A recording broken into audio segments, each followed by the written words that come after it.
No To begin, problem. we discussed Nate's article, Three Factors That Negatively Affect Your Financial Wealth. You mentioned in your article how many people are striving to become wealthy, but aren't mindful of what can eat away at their wealth. What are these factors to think about in our journey of accumulating wealth? Yeah, thanks again for introducing me, Jake. Yeah, so I'm sure all of you guys are aware. A lot of people talk about becoming wealthy, right? Like, hey, I just want to go ahead, chase the bag, grow this wealth so I can be financially free.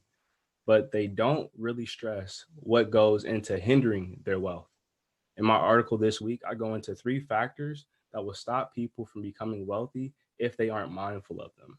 The three are inflation, taxes, and not managing your debt properly.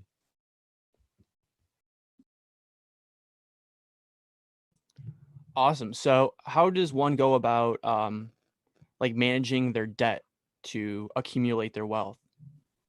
Yeah, absolutely.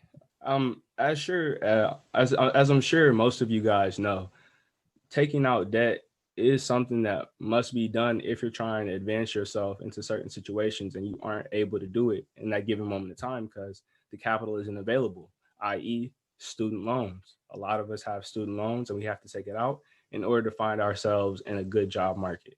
Now, with this, we can take out a $10,000 loan, $20,000 loan, maybe even a $50,000 loan. But it's all about what we need for that particular loan. Once we take out the loan amount that we need, then it's very important that we take out the loan that we need and then pay off as much as we can each month at a time.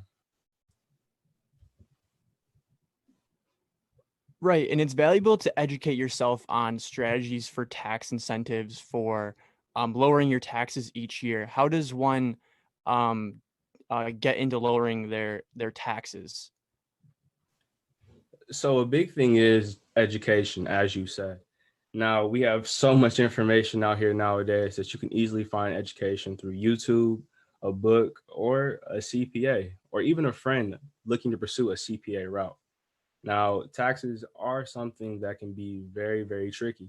So it's best to try to talk to a professional if you can. Right. And lastly, you touch on inflation as another factor. Should that be something that investors are scared of, people that are managing their wealth, and how does one manage inflation? I hate to use the word scared. One word I would say is mindful. Now, if you aren't putting your money to use, your inflation is eating away the cash that you have on hand. An example is inflation eats about 2 to 3% of your money each year. Now, if you don't have your money in work or being used to grow itself, whether that's in a stock market, in the stock market, or a savings account, then you're losing 2 to 3% of your money each year.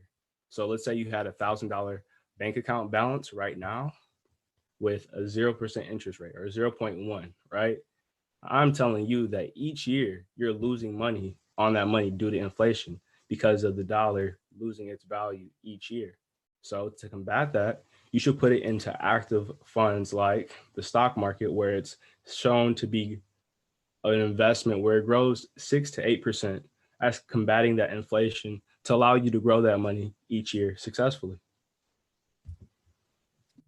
Thanks, Nate. For any more reference on his article, please check out the website where we have more in-depth um, articles and sources as well.